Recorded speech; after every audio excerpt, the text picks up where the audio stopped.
Good morning students. आज हम difference करेंगे कोऑपरेटिव सोसाइटी और पार्टनरशिप के बीच में। तो 3 कॉलम बना लेंगे।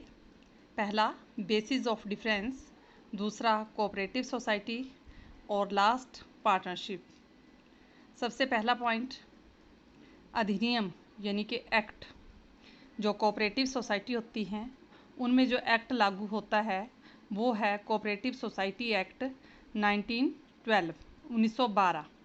जो पार्टनरशिप है उसका एक्ट है Indian partnership act 1932।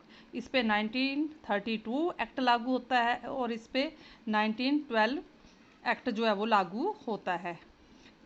Second, registration पंजीकरण। Registration is mandatory. इसकी रजिस्ट्रेशन जो है वो कंपलसरी है। रजिस्ट्रेशन इज़ नॉट कंपलसरी, और इसकी रजिस्ट्रेशन जो है कंपलसरी नहीं है। ये अपनी इच्छा पर डिपेंड करता है कि पार्टनर्स अपने बिजनेस का या अपनी फर्म का रजिस्ट्रेशन करवाएं या ना करवाएं। अगर करवा लें तो ये उनके लिए बेनिफिशियल रहता है। थर्ड, पारस्परिक लाभ यानी कि mutual benefit. Non members also get benefit from it. They can purchase goods from the cooperative society. जो इसके मेंबर नहीं भी होते, किसके? कोऑपरेटिव सोसाइटी के। जो कोऑपरेटिव सोसाइटी के मेंबर नहीं भी होते वो भी इस सोसाइटी से बेनिफिट उठा सकते हैं। वो परचेज कर सकते हैं यहाँ से goods.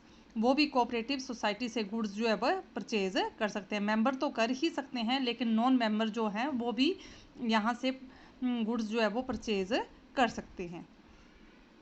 It's benefit is confined to the partner only.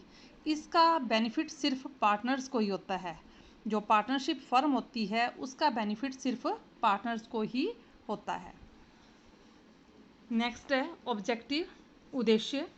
The main objective is to provide mutual help to those who are incapable of doing work single handed. इसका उद्देश्य, कोऑपरेटिव सोसाइटी का उद्देश्य ये होता है कि जो व्यक्ति अकेले काम करने में अपने आप को असमर्थ पाते हैं वो इकट्ठे होकर जो है वो कोऑपरेटिव सोसाइटी के द्वारा काम कर सकते हैं। इसमें अगर कोई व्यक्ति अपने आप को हेल्पलेस पाता है कि वो अकेले काम नहीं कर सकता, तो वो कुछ व्यक्ति इकट्ठे होकर मिलकर जो है वो इसमें कोऑपरेटिव सोसाइटी में काम कर सकते हैं। Its purpose is to do business activities. और इसका पर्पस जो है सिर्फ बिजनेस एक्टिविटीज़ को करना ही इसका पर्पस है। किसका? पार्टनरशिप का। सदस्यों की संख्या, नंबर ऑफ मेंबर्स। जो कोऑपरेटिव सोसाइटी होती हैं उनमें मिनिमम 10 मेंबर होने ज़रूरी हैं और maximum 100 in case of cooperative credit society and no limit for the remaining. इसमें जो कोऑपरेटिव सोसाइटी होती हैं मिनिमम 10 मेंबर का होना ज़रूरी है और मैक्सिमम जो कोऑपरेटिव क्रेडिट सोसाइटी होती हैं, सहकारी साख समिति जिसको बोलते हैं, उसमें 100 व्यक्तियों का होना ज़रूरी है और no limit for the remaining. जो बाकी सोसाइटीज़ बच गई उसके लिए कोई भी लिमिट नहीं है। सोसाइटी जो कोऑपरेटिव सोसाइटी होती हैं वो कई प्रकार की होती हैं।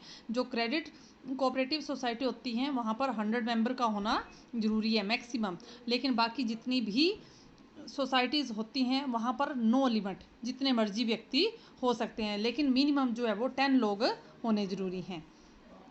और पार्टनरशिप में इसमें आप पढ़ चुके हैं मिनिमम कितने लोगों का होना ज़रूरी है, 2, और मैक्सिमम कितने होने चाहिए इसमें, 50।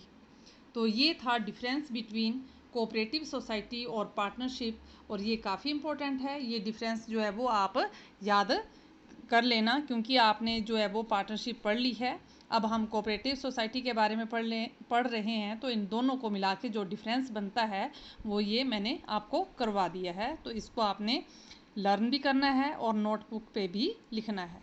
Thank you.